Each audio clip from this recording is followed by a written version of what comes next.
Hey, ons het begin record, julle. What? I see. Awesome. Oh. I see nie. Daar's hy, iewers, I see iewers.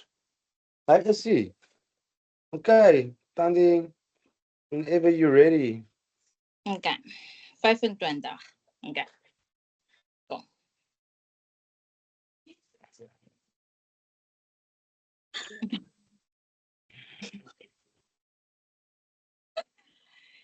Good evening. Welcome back to Tales of the Towers.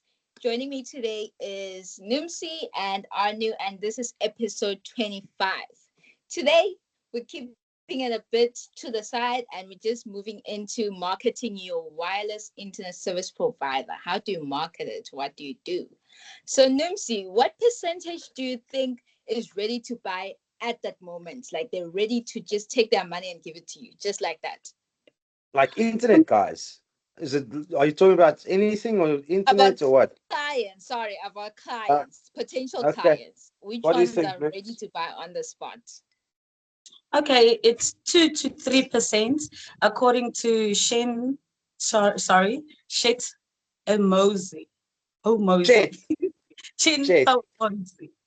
Yes. So he's called the American greatest sales executive.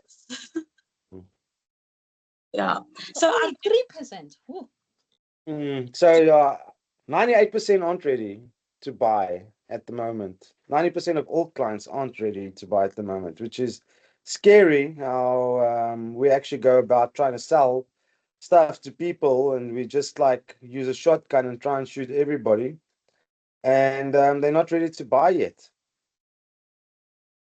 So what's the typical sales cycle in a business? So it's a little acronym that I like to share with everybody. Obviously, it's not black and white, it's nuanced, but the general thing is it's 4 steps. We used to use 3 steps. I call it the ACRR rule, which is acquiring a new client, closing that new client, retaining that client, and then reselling and upselling that client. So that's the way that we used to do it. Is we would have campaigns and we would try and acquire new clients by various means, ads or Corex boards or door hangers or whatever. And then we would gather their information and phone them and try and close them. And then obviously try and keep them. So the acronym that we used is ACRR, but recently we've changed that to ANCRR, which is not a political term. We just put one little step in, and the step is acquisition, nurturing that client, then closing the client, then retaining the client and reselling or upselling that client. So I want to ask Noemsie a quick question. And I want to I like using hunting in the wilds, like predator and prey as a metaphor for the sales process. Nooms, what do you think is the success ratio of lions hunting in the wild? Usually around 30%. They scatter the herd and then target the 2% that remains. That's right. So we went over this a couple of times in our sales training and with our staff, that lions have this way of stalking their prey and then scaring the herd and then targeting that 2 to 3%, the weak or the young in the herd, which is how we used to do it. We would stalk our potential clients and then see somebody that wants to go for us and then immediately try close them, or sell to them and close the deal. And then if they said no, we just, okay, it's a no. We just accepted it,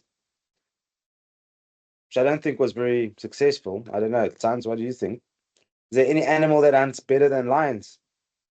Yeah, surprisingly, even though lions are portrayed as the king of the jungle, they're not that very good at hunting. And I have proof because wild dogs actually have up to a success rate in terms of hunting, 80%. And they What do dogs? it Wild so, dogs, yeah? Mm-hmm. yes, wild dogs, and they do it so effortlessly because they Mm-hmm. actually go and they chase their herd and then they start biting a bit out of them. So the next one comes and bites a piece, and so on and so on. And we've actually introduced that in the business as well in terms of drip marketing. So just Mm-hmm. a little bit, a little bit, a Mm-hmm. little bit. So they're more successful in terms of hunting, and I understand why. I understand why they're actually good at that. So explain drip marketing. And then also, I think if you can explain drip marketing and touch points, how that works. Okay, I'm gonna start with our big one, which I haven't really mastered a lot, but I feel it plays a big role and it's one of our important parts, which is go high level. This is where we Mm-hmm. actually have the whole process and we have automated workflows that send message and emails to our clients. It doesn't, even before you're a client, there's a certain workflow for clients, there's a certain workflow for leads, and there's a certain workflow that just focuses on when you've been a client for a while. And this can actually be videos, and it can also lead you to what you need to ask your other internet service provider if you're looking at someone else and stuff like that. But we send that in a certain time frame. They're usually 2 weeks apart, if I'm not mistaken, from each other. Correct. Yes. There's a WhatsApp video, you get a WhatsApp message, you get emails, and I'm not sure about SMSs, but it's such a great system and it really makes a difference to constantly just Remember that. WISPs, remember, go high level. You need to learn go high level to have it's effective very important. marketing. And the fact Mm. that you automate your things for you, make it so simple so that you don't have to go back and write specifically for every client. Instead, you just Mm. have something being sent to a group of clients according to what they are: leads, Mm. potential clients that have been there for you for 3 years or 5 years down the road. I think it's an Mm. amazing app, website, Mm. system, application in Mm. general. It works very well. Like And this. sorry, Nums. No, I just wanted to add that, like, for example, when you are on that campaigning, you get information like, for example, how to log into your Splinks account and Mm. cell phone numbers, like, or standby numbers, and Mm. just information, what you need to know. Like, for example, our lead magnet. If you are a lead, you get Mm. a mail, a WhatsApp that tells you, listen, you're going to get a battery pack as well with the Mm. installation. And then, like, if you are already now a client for 3 months, or then Mm. we send you, like, refer someone, then you get a month free. So it's cool. Mm. Yeah, that's very important, Nums. Is talk a bit about a bit more about the lead magnet is what we're using for a lead magnet. So a lead magnet is something that uh, you offer for free to get the interest of the client. So how do we do that? And secondly, what is a high number, a method that we use to get a lot of new clients in the business? Okay, with the lead magnet, it's we're giving you a battery pack for free. And then with the installation, if you're doing a full installation, from the day of the installation until the end of the month, you don't pay that package. You only start paying the package on the next month. Mm. So when we started using nurturing, we were standing on 27, but with the nurturing, we added 28% there. So now we're standing on 55%. Okay, so what you're saying is that before we use nurturing, in other words, lead magnets and mailing and following up with the clients with touch points, what was our conversion ratio? How many clients did we convert from leads? 7%. 27%. And after now, Now with the nurturing, we added with 28, so we're standing on 55%. yeah, shows you. We've upped our efficiency, almost doubled our efficiency by using, but it takes time. we must just tell that it does take time. Some clients only convert after 6 to 8 months, sometimes a year later. And what also happens is clients sign themselves into 2 year contracts as well. And then it's up to 2 years. But down the line for the business, it's so important to have that nurturing campaign that goes on and reminds the clients every year and having touch points. A touch point is any type of touch that you have with the client, a WhatsApp, an email, a SMS, a Facebook ad that they see, a Google ad that they see, somebody talking about us. And they say it takes up to 14 touch points before a client converts to us. But Nims, I wanted you to touch on our referral campaign as well. So our referral campaign is the one that's bringing in the most of the clients, even with word of mouth and our branded cars. So I'd say, but the referrals are the best, because if you give us a referral, you get a month free, plus that client gets an installation with a battery pack, plus that they from day of installation until the end of the month, they're not paying for the package. So a lot of people refer more people. Yeah, it's important. Then also another important thing is to get those clients online, you need to set up a SEO, a search engine optimized campaign with a website that's very targeted to the area that the client stays in. So it goes high up in the Google rankings, and our website is called ineedinternet.co.za. But then we'll stack that website with keywords for an area. For example, if we're targeting clients in Hectorspruit, we'll say, do you need an internet service provider in Hectorspruit? And then stack the word Hectorspruit, Hectorspruit, Hectorspruit. So that goes up in the Google search rankings. It takes months for that as well.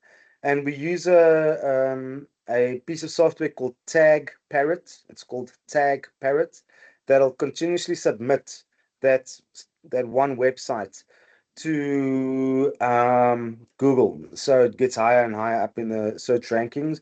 And that gets the leads in the door. That helps us to get the leads and the telephone number and the email address and the permission to mail the person. And then once we have the lead in the door, then we can put them on a drip marketing campaign and slowly start introducing them to the company. And then another very important thing is social proof, Google ratings, Facebook ratings. Um, People are afraid of asking for a review, so we start asking for reviews after 2 months, and we send a very simple mail and a WhatsApp message using Go High Level, and we tell the client, are you happy with us? You've been a client for 2 months. If you are happy with us, please consider clicking here and letting the world know so we can tell our team. And if you're not happy with us, please phone me on this number or send me an email and tell me what we did wrong. And that's the way that we ask for Google reviews. I see the other WISPs reading websites like WISP Talk and WISP Africa. They actually say that the best time to ask for a review is immediately after installation. So we should maybe start looking at that. And they actually leave a fridge magnet with a contact number where the technician can write his name in. And then the technician says, I've just installed internet. Um, do you mind giving us a review in Google Reviews? Here's my phone, or do it on your phone quickly. So they actually do ask for the review immediately after installation, because they say that's when the client is obviously keen to use your service and happy that they have internet, which I think is a thing that we should start looking at maybe. But it's so important to ask for reviews. Even the negative reviews helps your business grow. If you get negative reviews, usually you know why you have those negative reviews, and also respond to the negative review immediately on Google. Um, Everybody makes mistakes. We're all human. We're all fallible. And then also follow that up with a phone call. Always phone the client and ask them how you can make it better. We've had cases where clients change their reviews to positive reviews after the phone call and fixing the problem. But always fix the problem. Always fix the problem. That's really, really important. Okay, ladies. Now, another question. Is there anybody out there that can mentor the WISPs on marketing? There's a definite difference between sales and marketing. Marketing is the process of nurturing and getting the new clients, and sales is the process of closing. If personally, I would say that Thandi, you are our nurturer, and Noemsie is our closer. Noemsie doesn't stop until she has the client, or at least books a line of sight. Are there any mentors that has helped you in that specific process of the business? Let's go with Nooms first. I would say Sam's Oven. Sam Evans, yeah. Sorry, I forgot what I wanted to say. But yeah, I'd say Sam's Oven. Yeah, he is very good with closing. He has this technique that's called the Sam Evans silence, the SOS, where when he mentions price, he just keeps quiet. He says sometimes it even infuriates him. He has to put his phone on mute because he can hear himself breathing. But he gives the price and then he just leaves it. And then the client has to think about it. The potential client gets to think about it. He says there's been times where 3, 4 minutes the guy hasn't given him an answer, and he just waits. He waits for an answer. He doesn't come up with an anti-offer, a new offer, or whatever. Thandi, I know you've been reading some guys. My ultimate favorite currently, and I have to stand by him, is Subri Sabi. Subri has given me a whole viewpoint on how do I go about this? What do I do? I liked how he actually does one of his books, which is called Sell Like Crazy.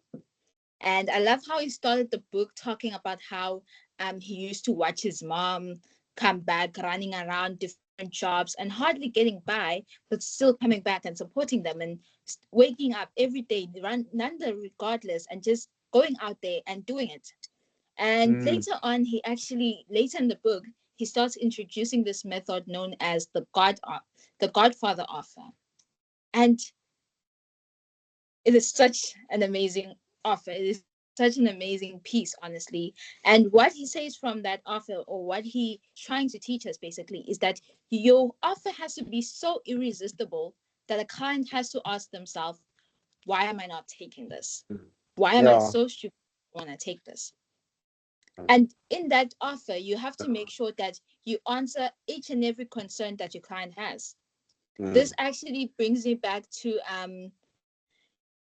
there's this, I'm just trying to remember it. The name doesn't come to me right now. I'm selling the vacation, and that's part where I started mm, actually in the business and learning mm, those tactics. It really comes back to that because you have to address your clients each and every single question. By mm, the time you give them the offer, you give them the price of the item, they need to mm, ask themselves, why don't I have this already? mm. It needs to be irresistible, honestly. Mhm. That's Alex Mosey. He sells the vacation. And yeah, what Yes. he basically means about that is if you're a travel agent and you want to go to the Bahamas or the Seychelles, you're not going to tell the client, okay, so you're going to have to pack your luggage and then you have to drive to the airport and then you have to climb onto the plane and sit in a 14-hour flight and then blah, blah, blah, and unpack your luggage. Nope, that's the process. You sell the end goal. So, WISPs to your clients. Do you want buffer free streaming? Do you want education for your kids? Do you want a safe environment for your kids can browse? You do not tell them, well, we're going to order the pole and then we're going to drill your wall and then we're going to, you're not going to go through the process. You sell the end result. Never sell the process of what we're going to do for you. Sell what's going to happen at the end. So yeah, Alex Hormozy is big on that. And then Subaru is all about stacking value. So I I actually use Subri's Godfather offer in our I need internet.co.za. And then if you Google Alex Hormozy, his book presentation that he did for the latest, the second book, $100 million leads, $100 million offers is the book. Is it offers or leads? I don't know. Just Google that. He had a 52-minute presentation that he did, and then he used the Godfather offer of Subri's. So for today only, if you sign up, the value is $9,997. But if you sign up within the next half hour, it'll only be 4,997. And he goes on, and he starts selling the value, and he starts selling the value. He always says, if I have a Ferrari and I've got this fantastic car with all this value, and I tell you it's going to cost you 10,000 Rand today, now. If you tell me yes, now, it's going to be 10,000 Rand. You're going to go borrow that money. You're going to go phone your family. And that's what he actually means with the Godfather offer is you stack so much value in your offer that clients can't say no. And that's obviously what we're trying to do and what we are doing. So we're not just offering internet, we're offering safety using whalebone. We're offering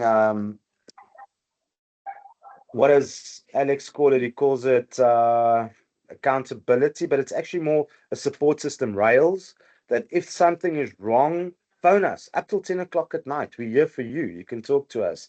And we're offering buffer free streaming, so your videos are optimized. All these things we stack on top, free email addresses, free IT support. Stack it, stack it, stack it, stack the value. And that's what the Godfather offer does. So yeah, that's two good guys. Sam Ovens. I think the course that you followed, Noemsie, is quite old. I think it was 2017. We got that course at a discount. The course used to be $18,000, but it's on a discount now because it's quite outdated. Um, and then Subi's book that you read, what was that called? It's like crazy. Sell Like Crazy. Okay, guys, get that book. I managed to get to the Godfather offer bit, and then I stopped because that was all the value that I needed. The rest was more about setting up Google ad campaigns and things like that, which we're not really using up till now. We've got our market's a bit unique. We can't geolocate or geo target our clients because for some other reason, our clients in Naas and Tonga and those areas don't appear in the Google searches. They appear in the bigger towns like Nelspruit, which is so far away from us. Something is wrong with Google's geolocation ad targets. But yeah, I'll probably get to that later.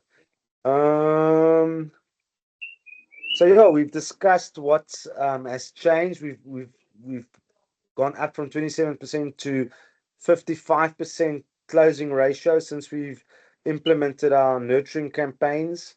Um, and I think that's about it, right? We've got Go Eye Level, that's really, really good.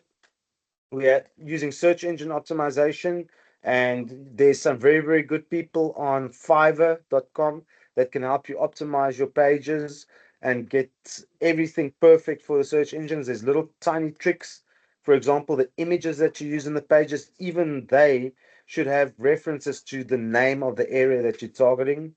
The headings are very important, that you don't have too many headings with otherwise Google starts pushing your results down. So use a specialist on fiverr.com. They can help you with that. Buy Subri's book. Is there anything else that you ladies would like to add? Obviously, um, the client comes first. That's the most important thing. If you do not have that, don't even try sell to the clients. If you're very transactional and just chasing the numbers, clients pick that up. We are so used to people trying to sell us that we pick that up very quickly. In the back of my brain, I get these spider senses. This guy's trying to sell me something. I hate that. I really, really hate that. Don't try and sell. Change your attitude because the most important thing is obviously that you have a good product, right?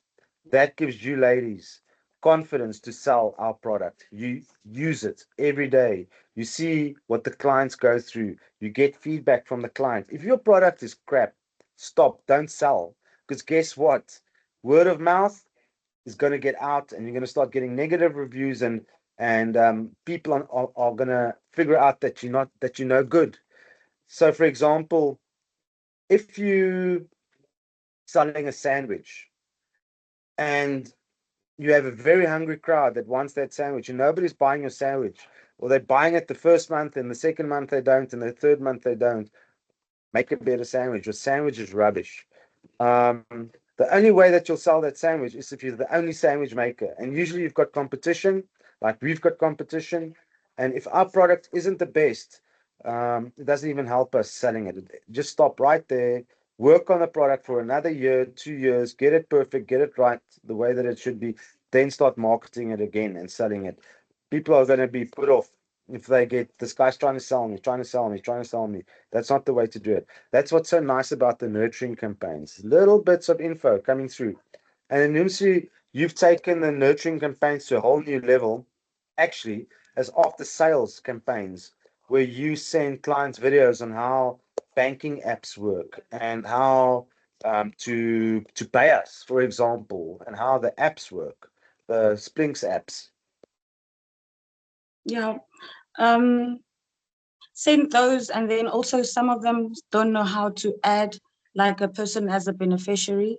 So just Mm. sit down and help the clients understand their problems. And then there's something that I wanted to mention when Thandi was talking about Sabri Subri. I don't know if I'm Mm-hmm. mixing the words. Mm-hmm. What we do is we promise you within 3 months, if you're not happy, we give you the installation feedback and we just take back the equipment. So how can you say no to an offer like that? Mm. So I think it's the way we treat our clients, and that's what makes people come to us. Sorry also says you must have a amazing guarantee, a Mm. foolproof guarantee. But then again, you must have so much faith in your product. How many guys have taken us back on, have taken us up on that 3 month offer? There was one. Just I one, paid. but the problem is He was moved. he went to work overseas. Ah, okay. So no, I probably needed that money as well.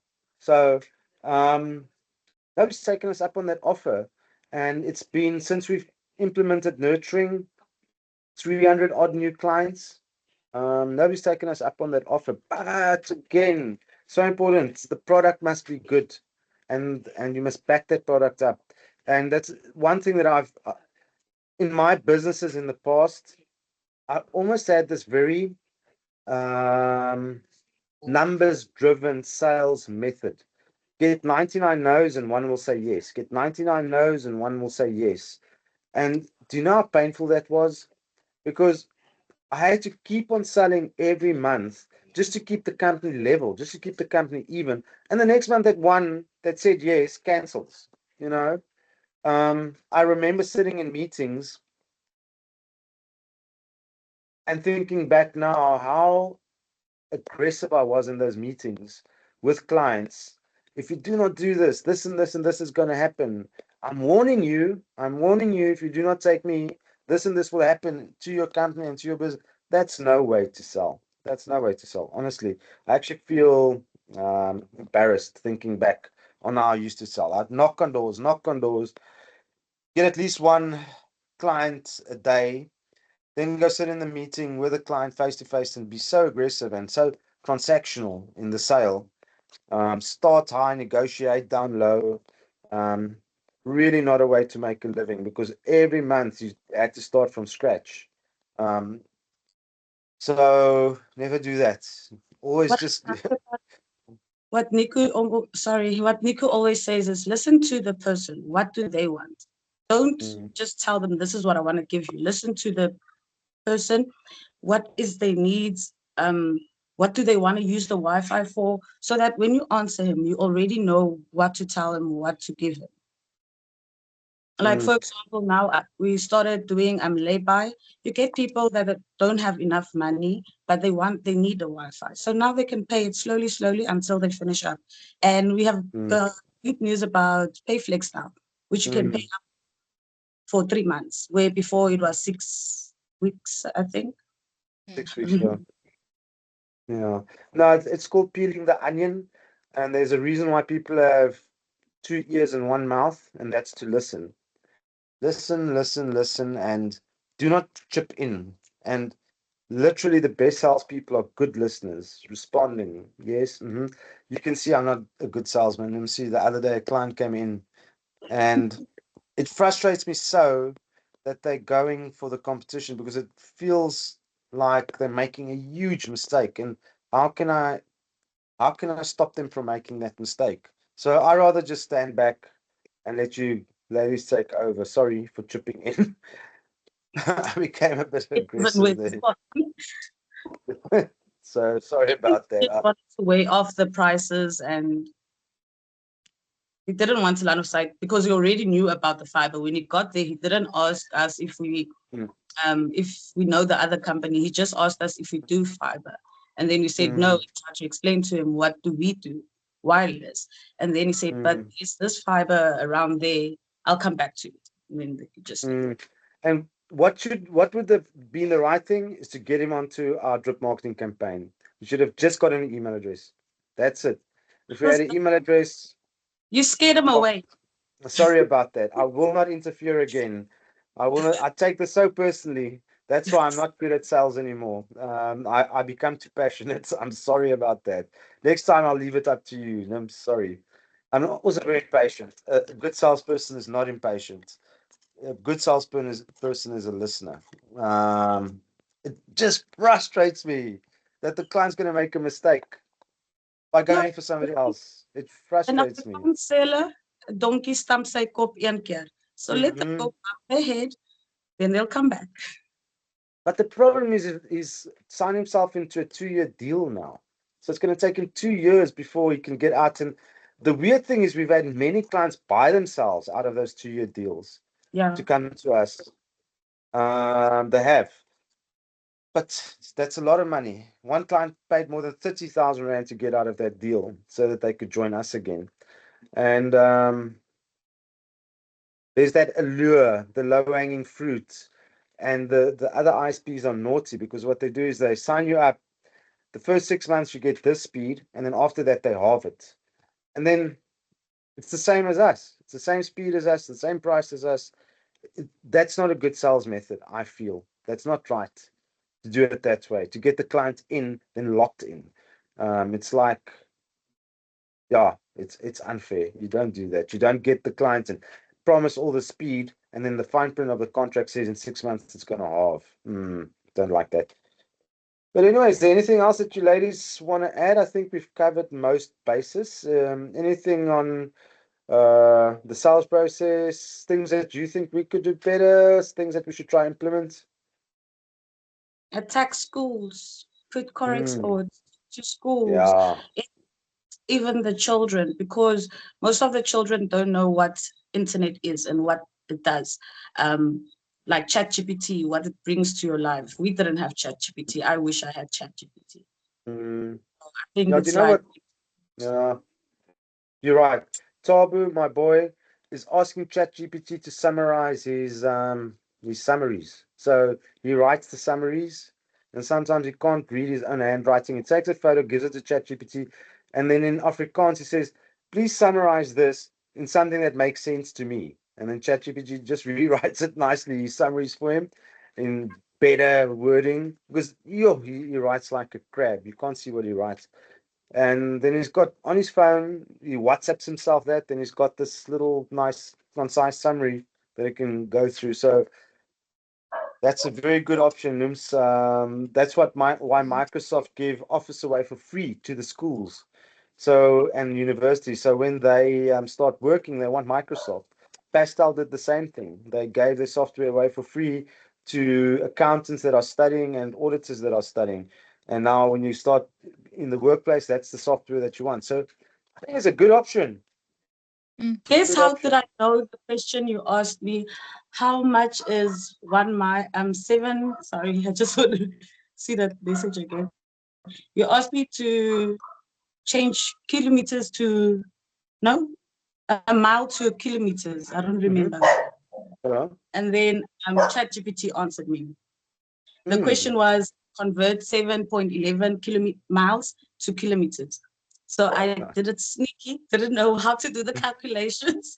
ChatGPT just Okay. gave the sorry. Use it. Use it. We use it every day. We use AI every day, and it works perfectly. So yeah. Okay, guys, we're gonna call it a night. Mommy wants her kitchen back. I love you guys. I'll see you tomorrow. Any ending words, parting words? Education is the key. Cool, cool. Thanks, guys. Thank you for your time. We will chat tomorrow. Bye bye. Bye.